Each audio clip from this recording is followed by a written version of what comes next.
Last week on this very show, I interviewed Gloria Hunniford, and she said a couple of things in her interview about her new book, her autobiography. One of which, as is well documented, you know that she lost her daughter when her daughter was incredibly young to cancer, Karen Keating. And, you know, I can't imagine what it must be like for someone to lose their child. As my mum always says, you never expect your children to go before you do.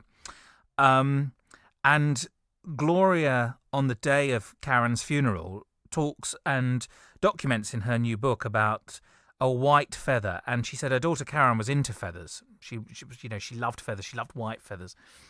And the day of the funeral, there was a white feather that appeared on the ground in front of Gloria, and Gloria kind of wondered whether that was some sort of sign from her daughter on the day of the funeral saying, "Look, Mum, I'm here. I'm okay. It's going to be cool. Don't panic. You know, I'm there." And ever since then, every now and then, out of the blue, a white feather will fall to the ground in front of Gloria. And again, she sees it as a symbol from her daughter Karen. And when I spoke to her more about this, about whether she believed in angels, whether she believed in people, you know, sort of sending us signals when they've passed on, when they've died, and guardian angels, she said that she believed that everybody had a guardian angel. And she spoke very, very openly about a guardian angel that she experienced when she was younger. I was sent actually an earth angel once. So what happened was we were on our way down to France. We had bought a home in France between the family. We'd all had a share in it. And we were driving down for the very first time, and we were driving through middle France as a bit of a change from the motorway. And I was driving at this point. We'd done everything right, stopped for coffee, done all of that, had the car all checked. And the air conditioning wasn't brilliant, and it was very, very hot. It was in August. And I was only going, thankfully, at about 5 kilometres an hour.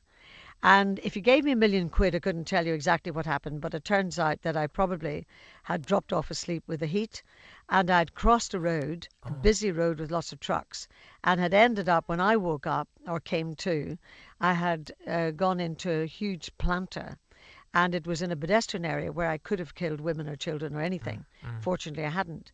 Anyway, to try and cut the story, I was so distraught because as I opened my eyes, I could see part of Stephen's hair in the windscreen. And I was so thinking, I've killed him now, and it wasn't that long after Karen died. I honestly was distraught. And by this stage, the police were there, the fire brigade. Nobody in this small village spoke English. Nobody. And I have very limited French. And as everything's spilling out of the car because they turned it off, this beautiful girl came out of the crowd of people who'd gathered round, and in perfect English she said to me, "Would you like me to look after your things?" And without, honestly, hesitation, I said, "Yes, please." We went to the hospital. Thank God Stephen lived and was all right. And we stayed in the village that night and went over to the cafe the next morning to have some coffee. And this girl appeared and she said, "Would you like me to take you to where your car is?" Because we didn't know. So it was 4 kilometres outside the town. So she took us there. I mean, she existed. But when we came back and Stephen had a final check at the hospital, we bought a big bunch of flowers and brought it to the cafe where she allegedly worked and where she saw us to give her to say thank you. And not one person in the village or the cafe or anywhere knew of this blonde girl who spoke English. Nobody knew of her. Now, she did exist, but I believe she was sent to us that day when we were distraught and no language to speak, etc., etc. So to me, she was an earth angel. Gloria Hunniford speaking to me last week about her earth angel experience. Well, Amanda Tooke is the angel mystic, and she joins me on the line now. Amanda, welcome to BBC Radio Leicester.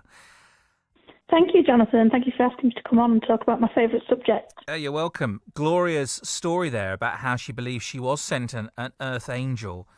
Is it common for people to see these things at moments of need, as indeed she was in there? It is totally possible. I've heard lots of stories like that. I've heard of one lady that was in labour, had a really, really awful labour. And when there was obviously lots of midwives in the room, but there was one particularly near her head, keeping her calm and talking to her.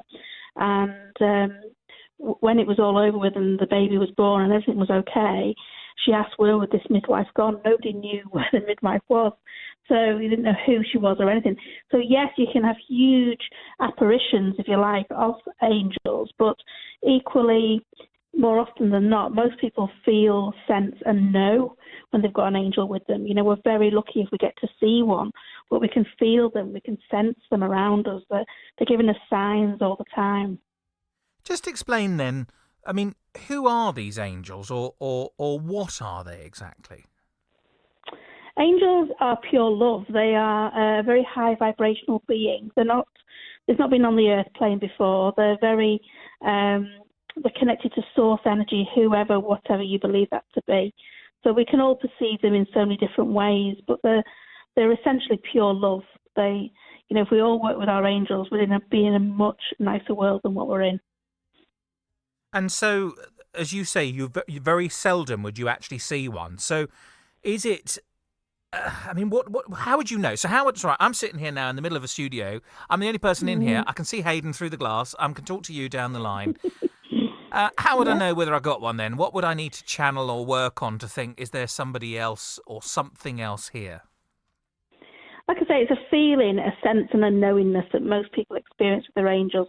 They'll get, random signs, like you said about the feathers before, that lady who'd found a feather. Feathers will turn up in the most peculiar of places where you haven't got feathers. But you can also get like a tittly feeling, like you've got a loose hair, a cobwebby feeling on your face. You'll see rainbows, you'll get butterflies, a little bird will sort of sit on your windowsill and look at you. You get synchronicities, and you'll see like numbers in the clock, so like 11:11 and that sort of thing. You'll get a buzz in one of your ears. You get things like messages in music. You'll hear a song on the radio. The words will mean something to you. It'll talk to you. And it's, when we're going fast with life, when we're running around at, 100 mile an hour, it's really easy to miss this because angels are very subtle. But if you tune in and ask your angel to help you, they will help you. They've got to help you. They can't help you unless you ask. But if you ask them, and then it's about you being open to receiving how that will come to you. But you'll feel it. You'll know it in your heart if your angel's with you. So how many angels do we carry around with us? We all have at least one, and we can have more than that. We have at least everyone one guardian will have one, angel. will they? Like it or not, you can't shake them off. Yeah. So we've all got one. And, definitely. And whether are they you use it or not? Are they male or female, or do they have a gender? No gender. But they may feel more masculine. They may feel more feminine. They may give you a name if you need a name to work with, but equally they're happy just to be called angels. The important thing is that you ask for the help, but it's life-changing when you do. It's beyond words. And it's really hard to describe how angels feel because it's like nothing you've ever experienced before because it's not human. If we believe that we have angels, do we also need to be open-minded that we may have devils on our shoulders as well? I like to work only with the light. I only work with the good, so that's not a question that. So the devil in us would even be perhaps our own thoughts, and maybe the angels guide us in that kind of way, perhaps. Yeah, your ego could be your own devil, couldn't it? Oh, you're telling me. Let me ask you then. You say that if you ask your angels for help, they will help you, right? Mm-hmm. And what would that process be? Is it a vocal ask? Do you close your eyes and shut them tightly? Yeah. I mean, how would you do that? Yeah, here's the thing. They're not really fussy how you ask them. So you can just throw it out as a thought in your head.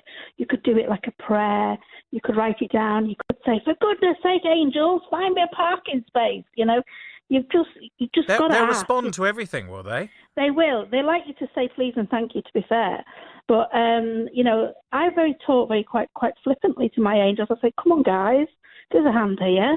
I talk like that. There's no rituals. There's no sacrificing goats. There's nothing like that. It's just a very easy conversation because your angel is assigned to you and will communicate with you how you need it. They know everything about you. They'll make the communication how you need it to be. So you don't have to fit in with them. They fit in with you. Where do angels come then in the grand schemes of things like religion, of God? of issues of faith and that kind of thing, or indeed in the broader universe. I do have some friends who talk about how the universe provides. We go through this world and the universe provides things for us. So where do the angels come into this? I mean, are they godly, spiritual, connected to God? What?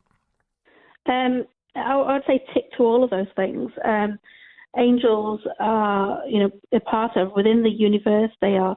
If you looked it up, the meaning of angels is messengers from God. And whilst I'm not a religious person, there's lots of people that talk about angels in the Bible. It's in a lot of faiths, in all faiths actually. But it's about a sense and a belief, and it's about knowing that you're not on your own. It's about looking that there's more to this world than what you can see, and just being open-minded to it, because when you do, you have so much more support and inner strength, and that's what they give you. They give you that inner peace, That's how I found my angels, is when I needed something to get me through a difficult period. And they totally pulled out, everything. It feels like you're gliding down the red carpet. Everything feels supported and loved, and it's a very beautiful feeling. If we, turn to angels, or angels are coming towards us, or indeed we're feeling their presence in times of need, so whether it be anything from your parking space to the loss of a loved one, to help in the event of a car accident like Gloria Hunniford had. Yeah. Is it not possible that there is some, and don't get me wrong, right? I'm open-minded. We're having this chat because I couldn't wait to talk to you, because I actually do believe in this. But just to play devil's advocate, if you pardon the pun, but just to play devil's advocate, is it not possible that our minds cry out for something and search our brains for help, and that there's perhaps some sort of chemical, some kind of psychological thing that when we're desperately in need, we can really believe anything that's out there in the vain hope of survival? And is that wrong? I don't think it's, whatever your belief needs to be, if it's making things better for yourself and the people around you. But you would say, have to give it a title. Sure, but people Maybe have lucky charms that they believe in. I mean, is that different to angels? Well, you create your own luck. And actually, I have, I really work with crystals and things. I love anything like that. But equally, you could pick up a stone from your garden and say, this is my lucky stone, and it's lucky because you believe it.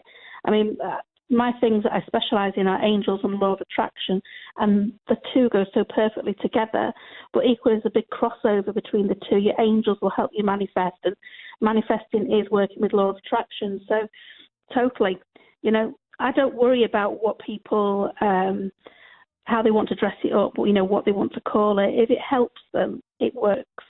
And, do any of us really have the answers? We just have to go with what feels right.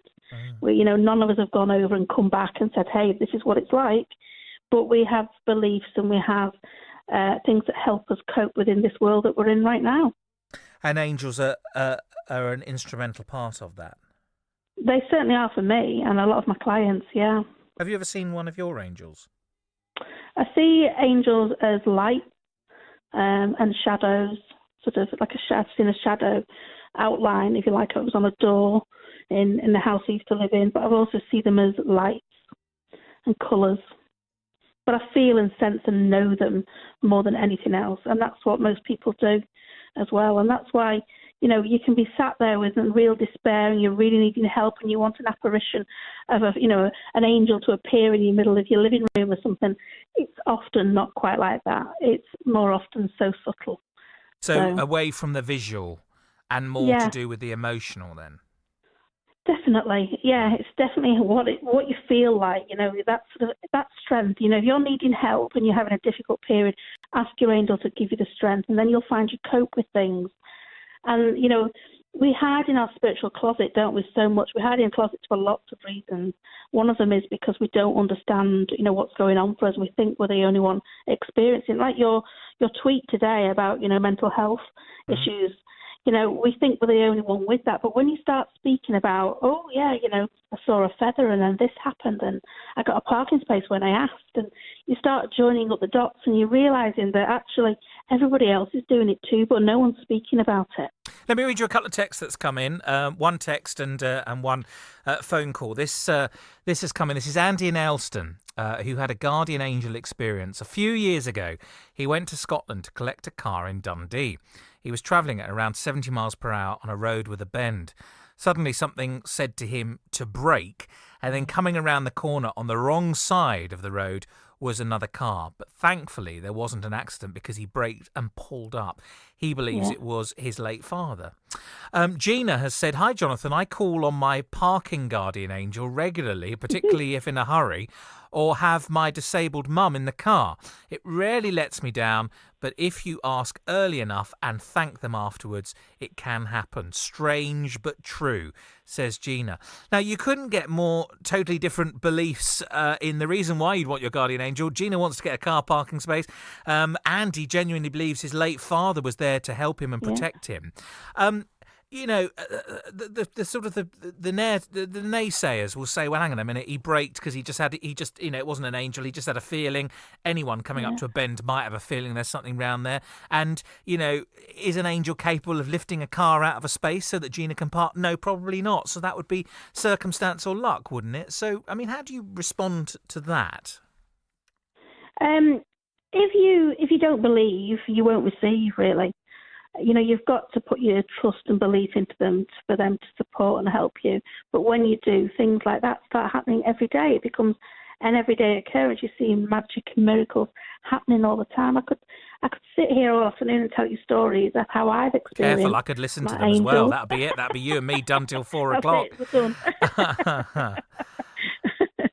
done. But no, I've had instances on roads like that. I know of clients that have had instances like that on motorways where there was a lady going down. She was in the fast lane of the motorway, and she heard somebody. She was on her own in the car. She heard somebody say, "Pull over." So she was a bit taken aback. So she did pull over, and she got into the slow lane, and a tyre blew.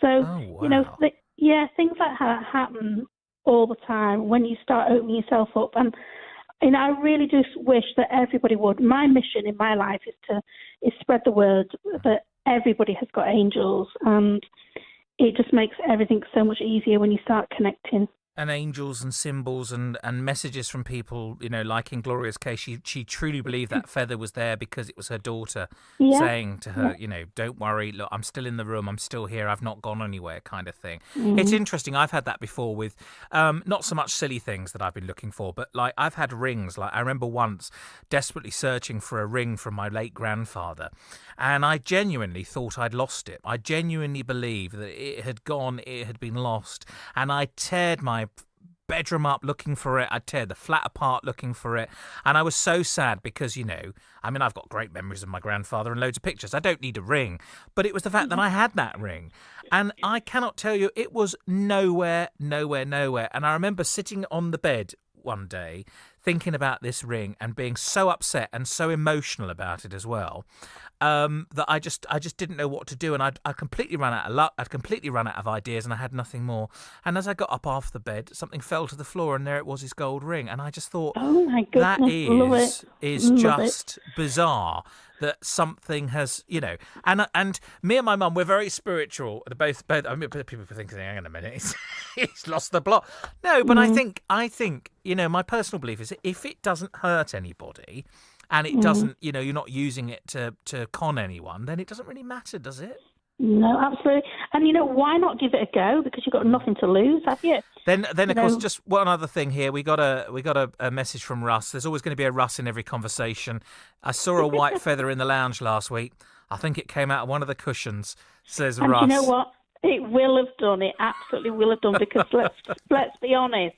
The angels are not going to make a feather and place it somewhere. They're going to use things and put it in your way so that it catch your attention. That's all the sign is about. They're trying to catch your attention. And when you see that sign, are they saying, look, whatever you ask for help with, we're dealing with it, don't worry? Or are they saying, look, we're here, don't forget to ask us for the help that you need? Lovely to talk to you, Amanda. Thanks so much for your time. You're welcome. Thank you for asking me.